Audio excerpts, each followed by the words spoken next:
Howdy, and thanks for checking this out. We're going to continue where we left off on the last one, and we're going to start making our Sidescan mosaic of Amos Lake in Connecticut. I've already started patching it together so I could learn the basics of this new Reef Master 2.0. It's missing a feature that I really liked on the last one. It could automatically remove turns on the previous version, and this one does not. They encourage you to go in and edit individual tracks. So I'm going to show you how I'm doing that. One at a time, taking something that would normally look like this. I'm using these sliders down here to select straighter, the most straight tracks that I have, or portions of it, breaking it up and then adding it to the mosaic as we go. So as you can see, as I slide this, it goes into a turn. Let's talk about this real quick. You see that's all sorts of nasty blurred lines. It's no good. It's not what we want, and it's not what we're here to take.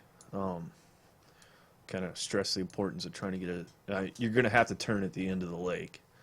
I do have a solution to fill in that gap, and I'll get into that later. But what we're going to do is we're going to move this line down until I start to turn again, which I get dangerously close. One thing I didn't talk about in the previous videos is if you want to get serious about this, take that fancy stainless steel prop off your boat and go buy a $60 to $100 aluminum one. Turning Point makes some decent props, and they're cheap, and they're easy to swap, and you'll thank me for it when you don't destroy your very expensive stainless steel prop.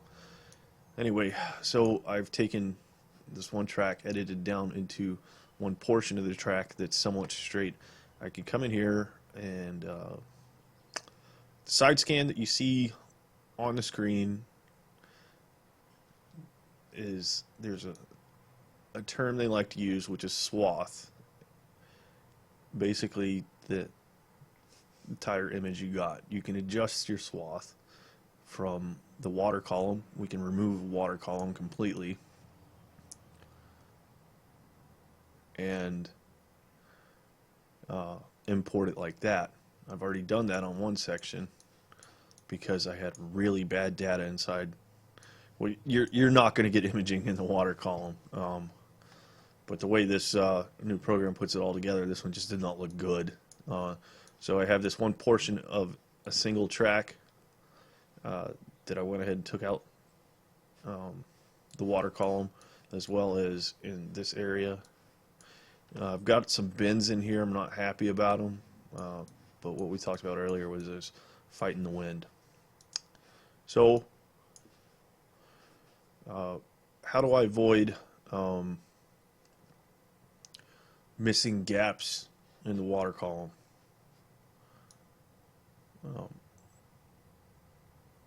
Just watch my mouse. Let's say actually, that's a bad way of putting it right there.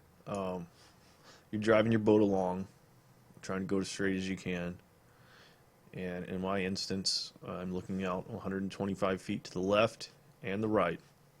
I want to make sure that that 125 feet that I'm looking out towards the left will encompass the water column of my next track I'm about to make, or the previous one that I've already taken. So I could import this as is, and you can see the huge gap there. I'm going to right click this, add mosaic, and we'll see how much we're missing. Quite a bit, but it's filled in with a previous run. So let's go and do the next one, which is all over the place. Oh my God, that's awful. I know what happened here. The data should be all in a straight line. I lost GPS fix. If you're driving and your heading goes to crap,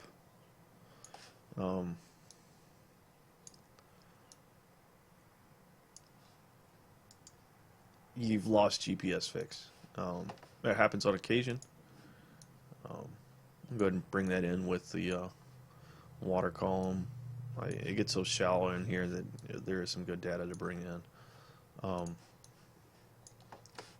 So pretty much all throughout this track was probably, honestly, one of the straightest ones I took, but I lost my GPS fix, and no real rhyme or reason to it. It happens on occasion. We talked about earlier videos that these units have extremely accurate GPS. So if you lose that extremely accurate GPS, you're going to have a bad picture, and that happened there. Although I do believe that this swath was wide enough to capture everything.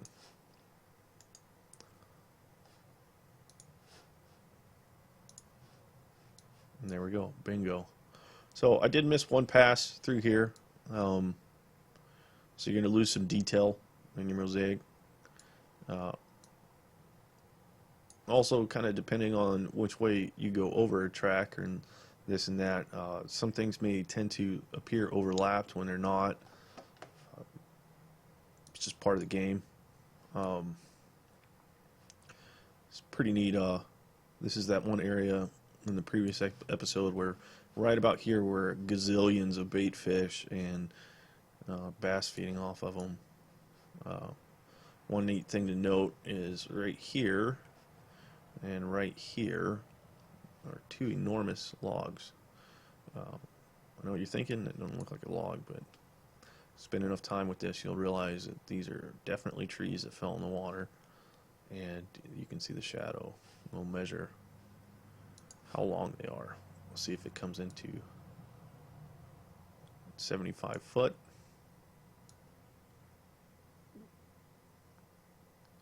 About 50 foot. Makes sense. Nothing else really would give off that kind of look and have the distance to it. So this track's done. I'm going to bring in this next one. This one's pretty straight. It's in the southern half of the lake. Actually, it kind of covers both. So, quick look at, oops, right here. This new track comes through here. We'll see how it changes our picture at the bottom. I'm just going to import that as is.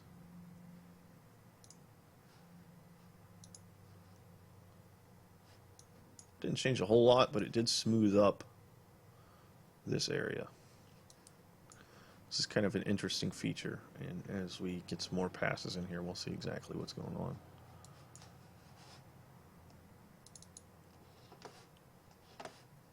Another pretty decently straight track. While I was, once again, I'm going to edit these to where minimal turning.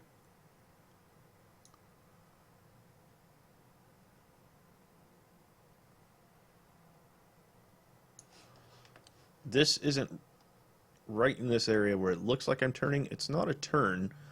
It's the boat drifting off course because of the wind. I wouldn't call it bad data. Not at all. Everything's still being tracked and measured correctly, and your GPS is counting forth. You're still driving technically straight. Go ahead and add that to the mosaic. So this guy's starting to get filled in down here. All this is starting to make some sense. You can get crazy detailed with these. as far as the way you're bringing in the data. This one is going to really add a lot to the lake. We're going to go ahead and bring the end of the track all the way to here. You know, sometimes the small things make all the difference. So a small bit of good data, boom, and way too much churning going on there.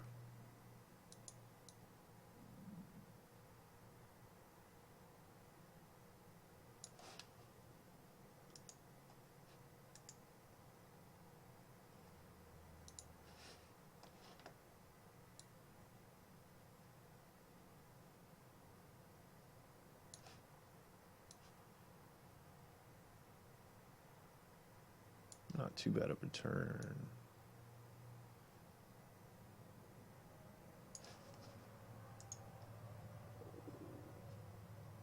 Now, when I said just a second ago that you can get crazy detailed, if you have enough data, you can go ahead and pull out the water column on all of these, and we will do that. I'm going to be redoing Billings Lake. It's my favorite lake out here. We're going to take, it's going to be hundreds of tracks, and we're going to have a lot to go through. But my plan is I'm going to be able to identify every single rock that's on that lake. So that most of the tracks that are imported will be like this. So it's going to take several passes. And in this case, I'm not too concerned about it. I'm just trying to get a good picture of what the bottom is and move on from there.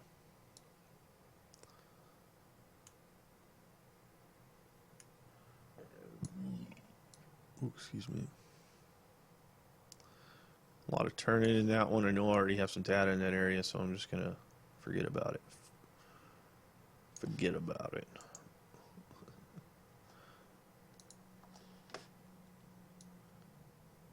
A little bit of straight.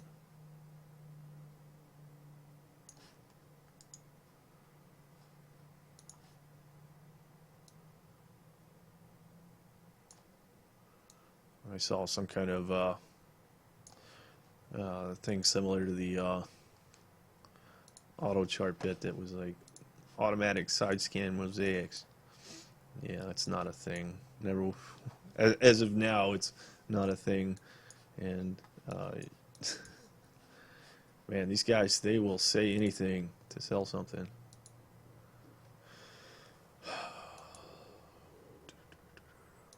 Close a few of these so we don't load up all the memory on our computer.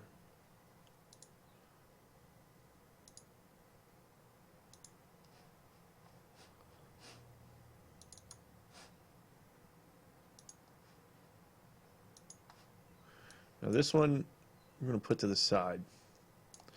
This is something I like to do to finish off the edge of the lake. And actually, no. I'm going to show you how we're going to do this. Yes, there's a lot of turns. What we'll do is, wow, that's crazy. That in. Boom. Only going to take data off the left side of the boat, which is where I was going there. And it will mesh in decent with the picture.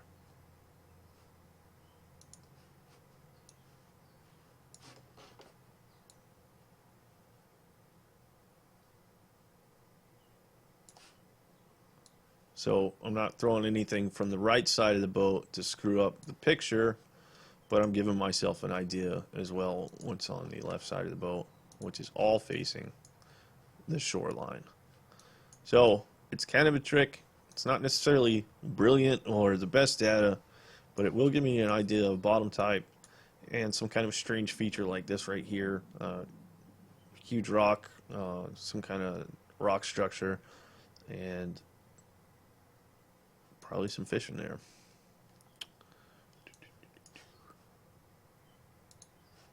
We'll keep finishing that one off.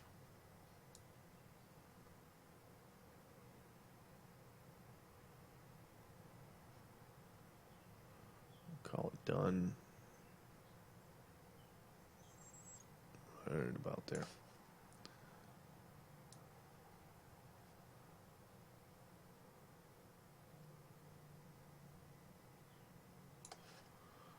So there's nothing really here going on that's going to interfere with. Why is there that last bit? That's some kind of random ass. Yeah, we don't want that in the picture, do we?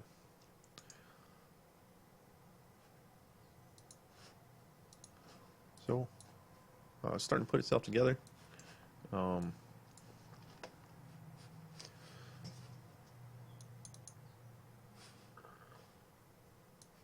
Here's one that's going to finish off the portion. I didn't realize it's going that direction. So we'll just go ahead.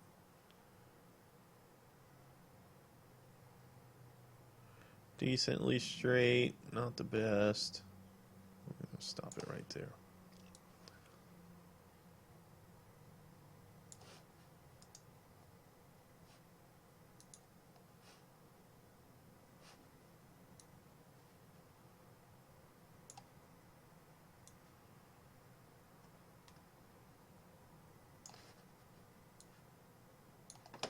So this is kind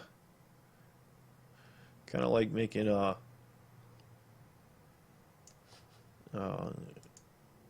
quilt.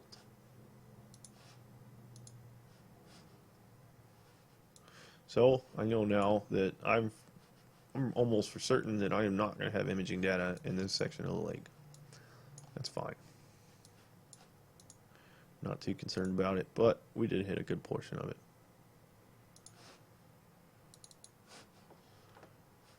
Sometimes you'll look at these and you'll be like, well, I don't remember that. I'm just not going to bring anything from that guy in. Pointless.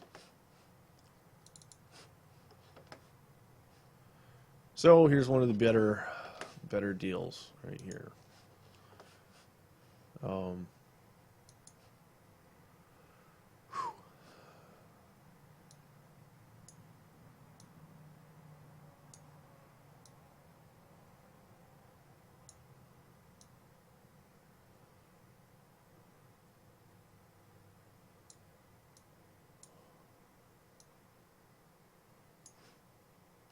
That is some really harsh looking stuff.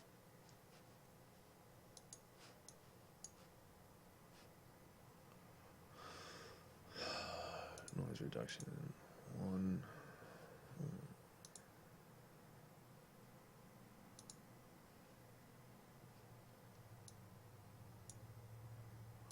Way too much sharpening on that guy. Obviously there is some bad imaging here, but not much. So let's look at our mosaic. Pretty much missing this part of the lake. Let's fill it in.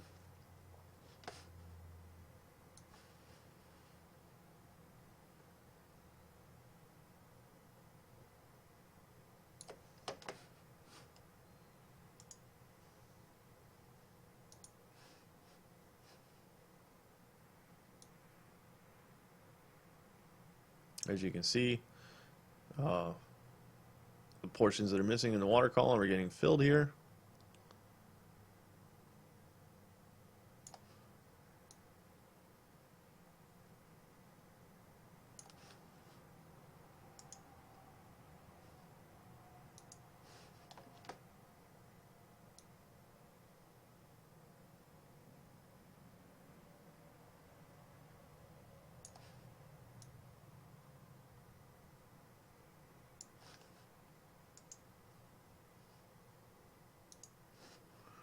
And yes, this is boring. Well, not for me, but for you. Absolutely, got to be horrendous.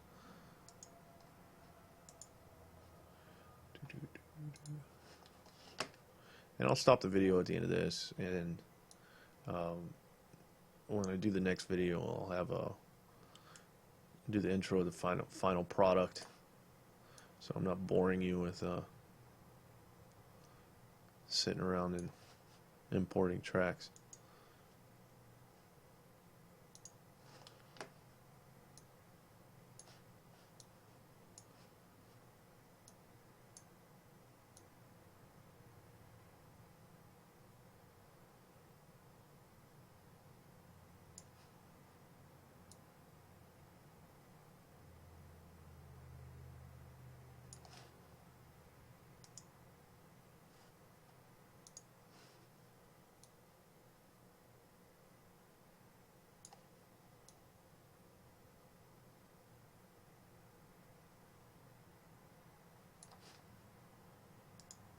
this particular portion of the track, I was getting doused with water. It was not fun. And I could have been going faster to get a better picture. Also, if you're going to do this,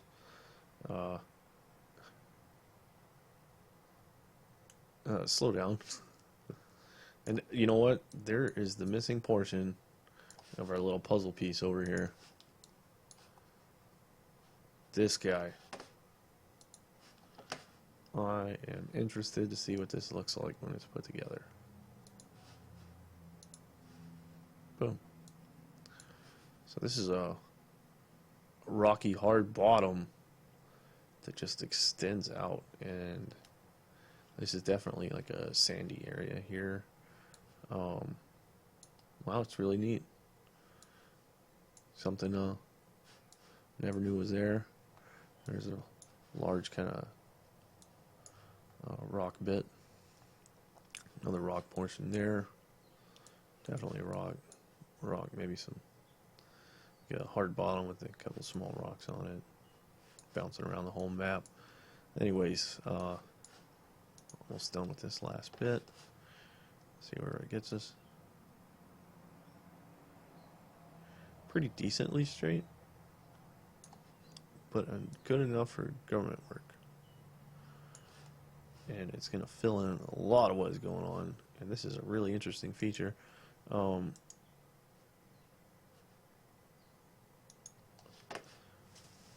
Real quick, we're going to take what we have, and I'm going to export this mosaic as is. And we're going to put it in Google Earth on top of our overlay.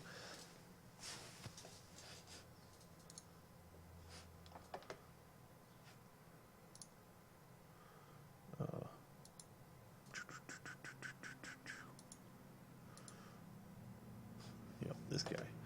This is going to take a second, but it's really cool. And it actually looks better than what you got on there.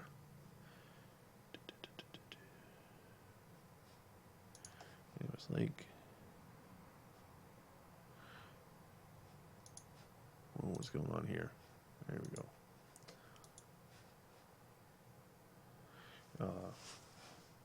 Yep. Anyway, while it's doing that, I'll go ahead and load up Google Earth. Oh, it didn't take long, did it?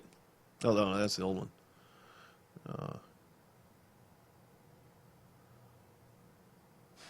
This is all the side imaging jumbled together, and looks awful. Well, kind of. For the most part, we caught everything going on in here. So I am going to have some pretty big patches missing here, but that's fine. I'm going to pull this off. And what happens if I put? Should show them both. Yep. So I'm going to take off this horrible mosaic. And while this one's cooking,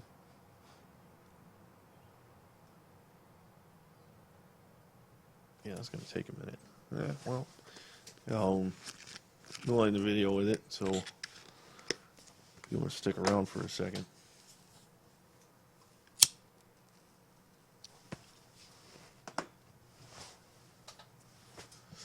What this is doing is it's making a tiled image. You can't make... This is an actual representative photo of what's on the bottom. These things are the size, image-wise, that we're manufacturing. So you guys that have some kind of fancy software, when these images are done, you can get in and you can look at it inch by inch, down to the inch level. Really neat stuff. So it's going to take a while to generate. This is actually quite a bit of data, but it's not finished, and I do have the majority of the link done. So I mean, got about 8 more tracks could have added. Didn't add them. That's fine. I know you see the commercials and they're showing, oh, here's this new 800 kilohertz fancy hummingbird out, and they like to show off this photo of some fish that they identified with their side imaging. I can tell you right now that was a one-off. It was because they can't show you more of them, and they're not showing you more of them. This is a tool to determine structure and bottom type. And once you figure that out and how to use it, you're going to do all right. Well, it's cooking through it now. So don't focus on getting that picture perfect. Also, they'll show, look at this picture with the prior sonar, and now look at our 800. It looks way clearer. I think all they really did was take a screenshot from a better monitor, because I can go into a good lake and get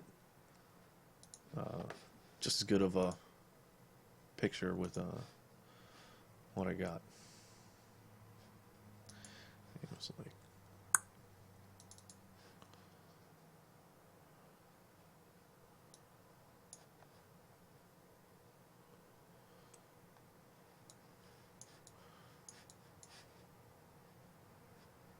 This is still loading. Who knows how long it's going to take it to. Don't buy in all the hubbub. I want you to look at what we got here. Right now, you have, I can come in and I can read someone's mailbox, and I can also find this huge rock structure that was holding those bait fish and possibly bass. And all your buddies are down here beating the bank, and you're fishing here. If you're cat fisherman, you want to find that channel or carp. You know, carp's big in Connecticut. So let's look at this. 5 foot is the bold lines, 5, 10, 15, 20, and this is coming back up at this point. So comes up to actually 20. This is a rise at this point. So 15 foot at this point. Let's double check that. Make sure I'm not getting all the math wrong. Screwing with you.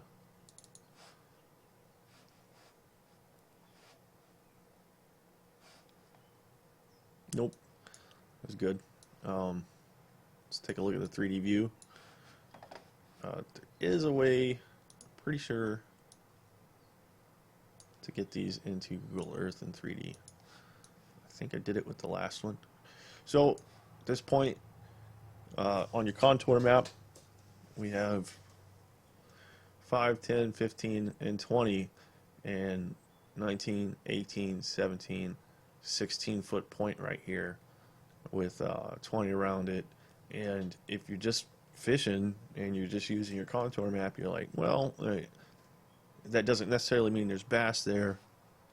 Let's go to Google Earth and let's compare the bottom type on that. It's rocks. I can see a huge pile of rocks right here. More rocks, some kind of a lot of rocks. Bass love rocks.